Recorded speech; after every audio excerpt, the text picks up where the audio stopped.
أعوذ بالله من الشيطان الرجيم. بسم الله الرحمن الرحيم. شهر رمضان الذي أنزل فيه القرآن.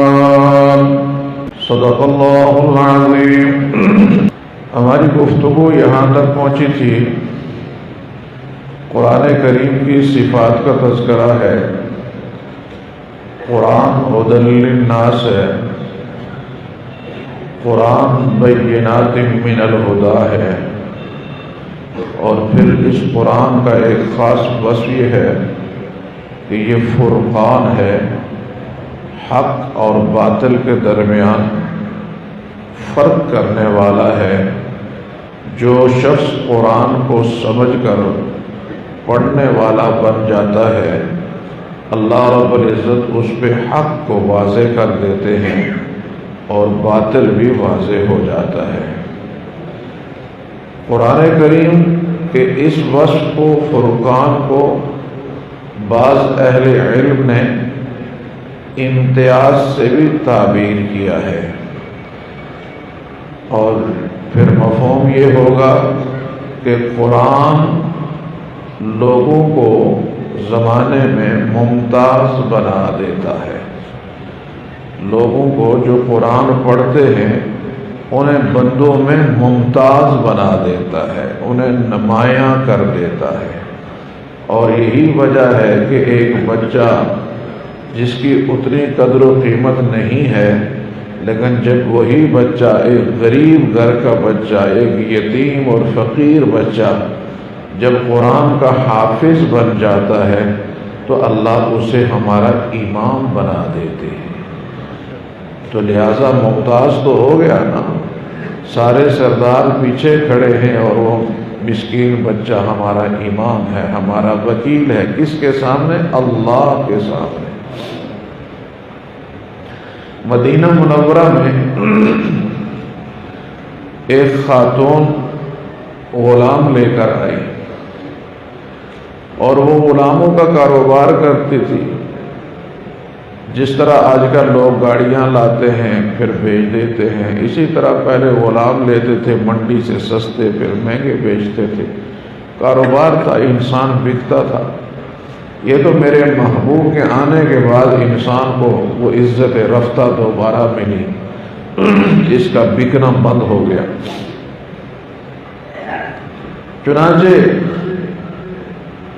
وہ غلام لے آئی تو ایک غلام بالکل ناکارہ تھا، لاٹ اٹھاتے ہیں نا جس طرح، تو اس طرح انہوں نے غلاموں کی لاٹ اٹھائی پوری. تو لاٹ میں یہ ہوتا ہے کہ بہت اچھا مال بھی ہوتا ہے، کوئی بالکل ردی بھی ہوتا ہے. تو اس میں ایک نوجوان تھا، وہ بالکل ناکارہ کس طرح؟ صحت بھی اس کی نہیں ہے، پڑھا ہوا بھی نہیں ہے، ہنر بھی کوئی نہیں ہے. تو غلام ایسے ہوتے تھے، بعض بہت پڑھے لکھے ہوتے تھے، وہ مالک کا حساب کتاب کرتے تھے، بعض صحت مند ہوتے تھے، وہ کھیتی باڑی کرتے تھے، بعض ہنر مند ہوتے تھے، وہ پیشہ کر کے پیسے کما کر دیتے تھے. لیکن یہ مسکین غلام ایسا تھا کہ یہ کچھ بھی نہیں کر سکتا تھا. نہ ہنر تھا اس کے پاس، نہ صحت تھی اس کے پاس، نہ تعلیم تھی. اب مدینہ میں گرمی کا موسم ہے اور اس کی پیشانی پہ لکھا ہوا فارسیب، اور چوراہے میں کھڑا ہے. گرمی ہے، چوراہے میں کھڑا بندہ صبح سے لے کر شام تک. ہم نے غلامی دیکھی نہیں ہے. غلامی کیا ہے؟ یہ ہم نے ویسے چسکے مار رہے ہیں، ہم مانگیں آزادی. چاچا بڑے غلامی جٹھی نہیں، یہ غلامی تھی کیا؟ غلامی ہے کیا؟ وہ تو ہوا بھی نہیں لگی ہمیں. بوڑھے بھی مانگے آزادی تو چھوٹے بھی مانگے آزادی. کس سے آزادی؟ یہ جو نعرہ ہے نا آزادی کا پاکستان میں بیٹھ کر، یہ اسلام سے آزادی کا نعرہ ہے. مقبوضہ کشمیر کا آدمی تو سمجھ آتا ہے کہ وہ کوئی غلامی کے اندر ہے، وہ تو مانگ رہا تھا. اس پاکستان میں کس کی غلامی کی آزادی مانگ رہے ہو؟ بوڑھا اور چھوٹا مانگے آزادی، اسلام سے آزادی، دین سے آزادی، دینی اقدار سے آزادی، حیات سے آزادی. یہ ہے. تو وہ بیچارہ غلام تھا، اس کو پتا تھا کہ غلامی ہے، کھڑا ہے، بیٹھ نہیں سکتا، مالک کا حکم نہیں. ایک دن، 2 دن، 3 دن مدینہ مکہ مکرمہ سے ایک خاتون گئی، وہ بھی بڑی بزنس مین خاتون تھی. تو اس نے دیکھا کہ لڑکا ہے کھڑا ہے، آتے جاتے دیکھا. ایک دن اس نے سوچا بھئی یہ 2-3 دن سے کھڑا ہے، کیا مسئلہ بھئی یہ غلام ہے، کوئی خریدار نہیں ہے. مالک سے کہا بھائی میں خرید لیتی ہوں. اس نے کہا آپ تو خرید لیں گی لیکن اس میں کوئی ہنر ہی نہیں ہے، جو بھی آتا ہے اس کو دیکھ کے چھوڑ جاتا ہے. کہنے لگی چھوڑو یار، انسان تو ہے نا، میں خرید لیتی ہوں، چھوڑو، ہنر ہے نہیں ہے، انسان تو ہے، بس قیمت بتاؤ. قیمت دی، خرید لی. اب یہ انہونی ڈیل تھی نا. مثلا آپ چوراہے میں ایک گاڑی ایسی خریدیں جو کچرا ہو اور قیمت وہ دیں جو صحیح گاڑی کی ہو، تو لوگ آ سکیں یا تو چلا دا یا پیسے بو دیں. تو گاڑی تو خیر انسان کے متبادل نہیں ہے، سمجھانی یا تک مثال کی بات ہے. تو مدینے میں مشہور ہو گئی کہ اس خاتون نے وہ غلام لے لیا جس کا مدینے میں کوئی خریدار ہی نہیں تھا. انہی دنوں میں مکہ مکرمہ سے ایک تاجر تھے حذیفہ، یہ تشریف لے گئے. تو یہ وہاں پہ گئے تو ہر گھر میں چرچا ہو رہا تھا خاتون کا. دیکھو میرا رب اس طرح اسباب جوڑتا ہے، کہاں کہاں لنک پیدا ہوتے ہیں. جب میرا اللہ کچھ کرنے پہ آتا ہے نا، اس طرح کہاں کہاں کہاں لنک جڑنا شروع ہو جاتا ہے. یہ وہاں پہنچے تو بڑا اس کا تذکرہ ہے، چرچا ہے. تو اس پہ انہوں نے کہا کہ بھائی وہ خاتون جو اتنی بڑی رحم دل خاتون ہے، تو اس کو انہوں نے نکاح کا پیغام بھیج دیا کہ اتنا جس کے دل میں انسانیت ہے، درد ہے، تو لہذا میں نکاح کا پیغام بھیجتا. یہ مکہ کے بڑے معروف تاجر تھے. اسے جب پتا چلا فلاں تاجر مجھے نکاح کا پیغام دے رہا ہے، اس نے کہا ٹھیک ہے. اب ان کا نکاح ہو جاتا ہے اور یہ مدینہ سے مکہ منتقل ہوتی ہیں تو وہ غلام بھی ساتھ منتقل ہو جاتا ہے. اب یہ جو خدمت تھی نا محض اللہ کے لیے، اس خدمت کا صلہ یہ ملا کہ اللہ وحدہ لا شریک نے حذیفہ کو حضرت حذیفہ بنا دیا. وہ بارگاہ رسالت تک پہنچ گئے. جب انہوں نے اسلام قبول کیا تو ان کی گھر والی نے اسلام قبول کیا. گھر والی نے اسلام قبول کیا تو اس غلام نے بھی اسلام قبول کر لیا. اب یہ غلام ایک بات میں اپنے نوجوان عزیزوں کو بار بار کہتا رہتا ہوں، لیکن شاید وہ سمجھا نہیں سکتا کیا وجہ، کیا کروں، یا سمجھتے ہیں یا سمجھنا نہیں چاہتے ہیں. وہ یہ کہ اللہ رب العزت نے دنیا میں ہر شخص میں کوئی وصف ضرور رکھا ہے، ایک خاص جو دوسرے میں نہیں ہے. یعنی کوئی بندہ ایسا نہیں ہے جس کا پیکج یہ ہو کہ وہ جارہ پہلوان بھی ہو، وہ جناب جو ہے نا وہ ابن تیمیہ والا علم بھی رکھتا ہو، وہ جناب جو ہے وہ سائنسدان بھی ہو، وہ جناب جو ہے وہ ایک ہی وقت کے اندر جو ہے وہ جو ہے نا وہ دنیا بھر کا بہترین کھلاڑی بھی ہو. وہ ایک ہی وقت کے اندر جو ہے وہ قرآن کریم کا بہت بڑا استاذ بھی ہو، ایسا نہیں ہوتا، پیکج ڈیل ہے، کسی کو کوئی ایک چیز دیتا ہے، دوسری لے لیتا ہے، دوسری دیتا ہے، لیکن ایک وصف جو ہے نا وہ اللہ نے ہر بندے کو دے کر دنیا میں بھیجا ہوتا ہے۔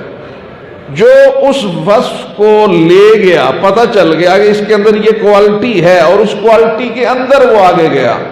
اس لیے میں والدین کو کہا کرتا ہوں کہ اگر آپ کا بیٹا کسی شعبے کی طرف بڑھنا چاہے تو آپ اس پر زبردستی کر کے دوسری طرف منتقل نہ کریں، کیونکہ اللہ نے جو اس کو صلاحیت دی ہوئی ہے تو اس کا شوق بھی اللہ نے اس طرف پیدا کیا ہوتا ہے۔ تو بسا اوقات یہ ہوتا ہے کہ صلاحیت بچے کی ہوتی ہے، اس فیلڈ میں جانا چاہتا ہے، والد اس کو اور فیلڈ میں ڈالتا ہے جس کی وجہ سے وہ ناکام ہو جاتے ہیں۔ لہذا یہ جو سالم تھا جس کے اندر کوئی وصف ہی نہیں تھا، یہ جو غلام تھا، ایک وصف اس کے اندر تھا کہ اللہ نے آواز بڑی خوبصورت دی ہوئی تھی۔ یہ وصف اب چوک میں کھڑا کسی کو کیا پتا کیا آواز ہے؟ بارگاہ رسالت میں آیا تو نبی علیہ الصلوۃ والسلام نے اس کو قرآن یاد کرنے پہ لگا دیا۔ چنانچہ یہ غلام قاری قرآن بن گیا، قاری قرآن بن گیا، قاری سالم بن گیا۔ اب کیا ہوا؟ سیدنا عمر ایک عرصہ بیت گیا، اس نے قرات سیکھی، قرآن سیکھا، صحابہ کا معروف، صحابہ میں معروف قاری بن گیا۔ تو مدینہ منورہ میں ایک قافلہ جا رہا ہے، مغرب کی نماز کا وقت ہو گیا، تو سیدنا عمر بن خطاب رضی اللہ تعالیٰ عنہ بھی اس قافلے میں موجود ہے۔ تو نماز کا وقت ہو گیا تو ساتھیوں نے کہا حضرت آپ نماز پڑھائیں۔ تو حضرت عمر نے فرمایا بھائی سالم کدھر ہے؟ اس کو کہا کہ بلاؤ اس کو کہ وہ نماز پڑھائے۔ جب یہ سنا نا تو وہ زار و خطار رونا شروع ہو گیا، کہنے لگا میرے اللہ، میں اسی مدینے میں تپتی ہوئی دوپہر میں کھڑا تھا، میرا کوئی خریدار نہیں تھا، مجھے کوئی آنکھ ملا کر دیکھنا گوارا نہیں کرتا تھا، میرے اللہ میری ویلیو ہی نہیں تھی، میں سمجھتا تھا میں جانوروں سے بھی زیادہ بدتر ہوں۔ اے اللہ تیرے قرآن کے ساتھ لگا، تیرے قرآن سے جڑ گیا، تیرے محبوب سے جڑ گیا، تو میرے اللہ تو نے آج اتنا مقام مجھے دے دیا کہ عمر جیسا انسان مجھے کہہ رہا کہ آؤ میری امامت کرو۔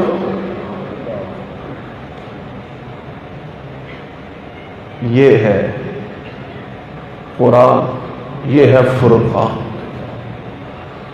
شہر رمضان الذی انزل فیہ القرآن ھدی للناس وبینات من الھدی والفرقان۔ یہ حق اور باطل کے درمیان تمیز بھی کرتا ہے، اور جو اس کے ساتھ جڑ جاتا ہے اللہ اسے زمانے میں ممتاز بنا دیتے ہیں۔ سیدنا امام اعظم ابو حنیفہ رحمہ اللہ تعالی کی درسگاہ میں ایک نوجوان آتا ہے نوعمر،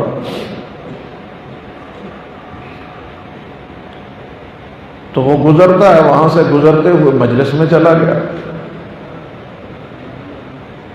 تو مجلس اسے بڑی اچھی لگی، دل پر باتیں لگ رہی ہیں۔ ماں نے پوچھا بیٹا میں نے تجھے بھیجا تھا رنگ ساز کے پاس، دھوبی کے پاس، کہ جاؤ اس سے کپڑے دھونا سیکھو، تو کدھر کو پیسے مزدوری شزدوری نہیں کر رہا، کیا ہے تیرا چکر؟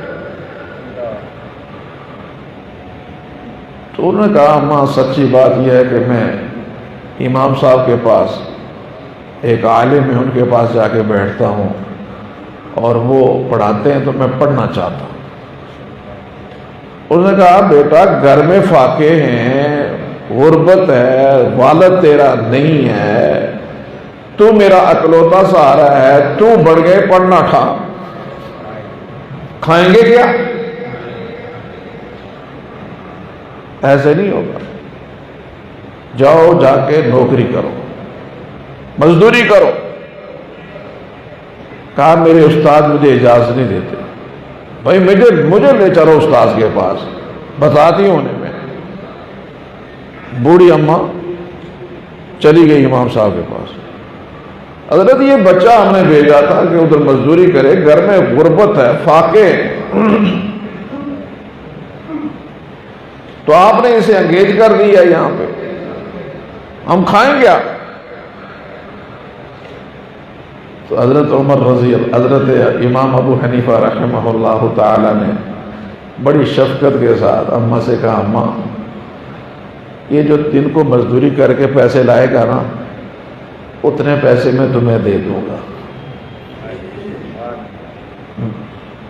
اچھا تو پھر یہ کیا کرے گا یہاں پہ؟ اماں کو پتہ نہیں ہے، ان پڑھ اماں ہے۔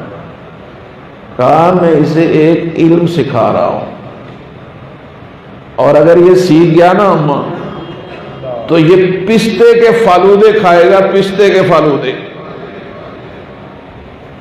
پستے کا فالودہ خواب ہوتا تھا، اور صرف بادشاہ کھاتے تھے، عام آدمی نہیں کھا، سوچ ہی نہیں سکتا تھا۔ واللہ عالم اس کی کیا ترتیب تھی، کیا وجہ تھی، لیکن معروف ہے اس زمانے میں کہ عام آدمی کیا مشہور تھا یہ نایاب کھانا۔ اماں کہنے لگی کہ بندہ تو سچا ہے، اللہ کے گھر میں بیٹھ کے کہہ رہا ہے، پیسے بھی دے رہا ہے، تو چلو اگر یہ ہو جاتا ہے تو ٹھیک ہے۔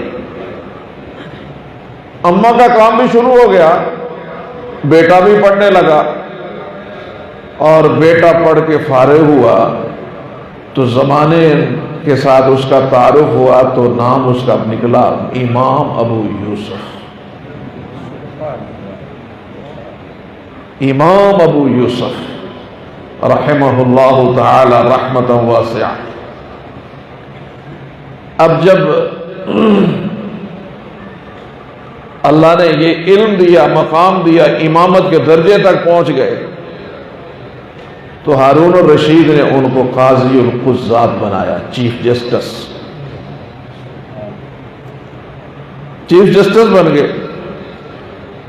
ایک چیف جسٹس ہے نا ہمارے چھوٹے موٹے ملکوں کے، یہ اس وقت جو ہے وہ 90 لاکھ سے زیادہ مربع میل حکمران ہے، 3 بر اعظموں پہ حکومت ہے، اس کا چیف جسٹس ہے، مذاق نہیں۔ ایک دن یہ ہوا کہ وہ بادشاہ بھی پڑھے لکھے ہوتے تھے، تو کسی فقہی مسئلے پہ ہارون الرشید کا ان کے درمیان ایک مکالمہ شروع ہو گیا، استفادہ اور افادہ کی بات چھڑ گئی، تو دیر ہو گئی بہت۔ تو ہارون الرشید نے کہا بہت لیٹ ہو گئے، آپ ادھر ہی آرام کریں میرے محل میں، تو باقی جو ہے وہ باقی کل باتیں کرتے ہیں۔ ابھی یہ آرام کے لیے پہنچے تو وہ خود ایک ڈش اٹھا کر لایا، کہنے لگا جی سونے سے پہلے میں خود آپ کے سامنے، کسی خادم کو نہیں کہا، کنیز کو نہیں کہا، آپ کے علم کی وجہ سے میں آپ کا بہت احترام کرتا ہوں، تو یہ ڈش لایا ہوں کہ دونوں بیٹھ کے کھاتے ہیں، آج آپ کے لیے اسپیشل بنوائی گئی۔ کہا یہ کیا ہے؟ کہا یہ پستے کا فالودہ ہے۔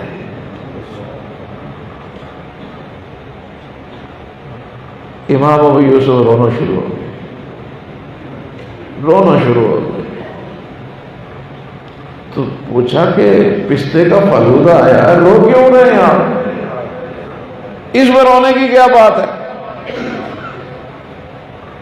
تو برستی ہوئی آنکھوں سے کہنے لگے مجھے کئی سال پرانا واقعہ یاد آ گیا کہ میرے استاد، میرے شیخ نے میری ماں کو تسلی دینے کے لیے یہ جملہ کہا تھا کہ میرے بیٹے کو قرآن پڑھنے دو، اس کو سمجھانے دو، ایک وقت آئے گا کہ یہ پستے کے فالودے کھائے گا۔ تو یہ تو ماں کو تسلی دینے کے لیے جملہ کہا تھا، مجھے کیا پتا کہ میرے استاد میرے رب کے ہم اتنے مقام والے ہیں کہ وہ کسی کو تسلی دینے کے لیے بھی جملہ کہیں تو اللہ اس کو بھی سچ کر کے دکھا دیتے ہیں۔